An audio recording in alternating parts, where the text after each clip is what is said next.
एक घने जंगल में एक ताकतवर और खतरनाक शेर रहता था। वह जंगल का राजा था और सभी जानवर उससे डरते थे। शेर हर दिन शिकार पर निकलता और अपनी भूख मिटाने के लिए किसी न किसी जानवर का शिकार करता। एक दिन जंगल के सभी जानवर इकट्ठे हुए और उन्होंने सोचा कि यदि शेर रोज ऐसे ही शिकार करता रहा तो जंगल में कोई जानवर नहीं बचेगा। सबने मिलकर एक योजना बनाई। वे शेर के पास गए और बोले, हे जंगल के राजा, हम सब आपको रोज शिकार करने की आवश्यकता से बचाना चाहते हैं।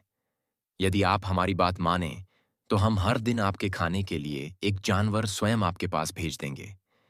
इससे आपको शिकार के लिए मेहनत नहीं करनी पड़ेगी और बाकी जानवर भी सुरक्षित रहेंगे। शेर ने कुछ देर सोचा और कहा, ठीक है, मैं तुम्हारी बात मानता हूं, लेकिन यदि किसी दिन तुमने मुझे खाना नहीं भेजा तो मैं पूरे जंगल को तबाह कर दूंगा। इस समझौते के बाद हर दिन एक जानवर शेर के पास जाता और अपना बलिदान देता। कुछ दिन सब ठीक चलता रहा। एक दिन खरगोश की बारी आई। खरगोश ने सोचा, अगर मैं ऐसे ही शेर के पास गया तो मेरी जान चली जाएगी। मुझे अपनी जान बचाने का कोई उपाय करना होगा। खरगोश ने एक योजना बनाई। वह जानबूझकर देर से शेर के पास पहुंचा। शेर बहुत गुस्से में था और गरज कर बोला, तुम इतनी देर से क्यों आए? मैं तुम्हारे बिना भूखा हूं। खरगोश ने डरने का नाटक करते हुए कहा, महाराज, मैं समय पर आ रहा था, लेकिन रास्ते में मुझे एक और शेर ने रोक लिया।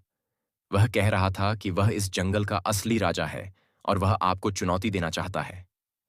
यह सुनकर शेर गुस्से से आग बबूला हो गया और बोला, मुझे उस शेर के पास ले चलो। मैं उसे दिखाऊंगा कि इस जंगल का असली राजा कौन है। खरगोश शेर को एक गहरे कुएं के पास ले गया और कहा, महाराज, वह शेर इस कुएं के अंदर छिपा हुआ है। शेर ने कुएं में झांका और अपनी परछाई को देखा। उसे लगा कि यह कोई दूसरा शेर है। गुस्से में शेर ने कुएं में छलांग लगा दी और पानी में डूबकर मर गया। इस तरह चतुर खरगोश ने अपनी बुद्धिमानी से न केवल अपनी जान बचाई, बल्कि पूरे जंगल के जानवरों को शेर के आतंक से मुक्ति दिलाई। इस कहानी से हमें यह सीख मिलती है कि बुद्धिमानी और धैर्य से बड़ी समस्या का हल निकाला जा सकता है।